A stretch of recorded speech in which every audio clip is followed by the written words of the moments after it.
سیرەی پێغەمبەری نازدار محەممەد درود و سەلامی خوای لەسەر بێت تایبەتمەندیەکی زۆری هەیە لە نێو بەرهەمەکانی ناوەندی ڕاگەاندنی ئارا. بۆیە ساڵانە لە یادی لەدایکبوونی ئەو زاتە مەزنەدا چەندین بەرهەمی نوێ دەخاتە بەردیدی خوێنەران و بینەرانی کورد. بەرهەمەکانی ئەم ساڵمان بریتین لە کتێبی محەممەد صلی الله عليه وسلم مامۆستای هەمووان لە دیارترین بەرهەمەکانی ناوەندەکەی لە مانگەدا. محەممەد صلی الله عليه وسلم مامۆستای هەمووان یەکێکی دیکەی لە نووسینەکانی ڕۆماننووسی بەناوبانگ مامۆستا خالید ئێرتوغڕول.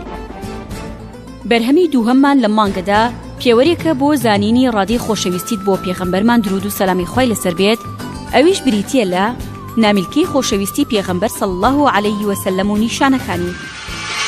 لەگەڵ شوێنکەوتواندا زنجیرەیەکی دۆبلاشکراوی نوێی بانگخواز مامۆستا عەمر خالیدا کە ژیانی چەندین شوێنکەوتوی پایەبەرز لە خۆ دەگرێت.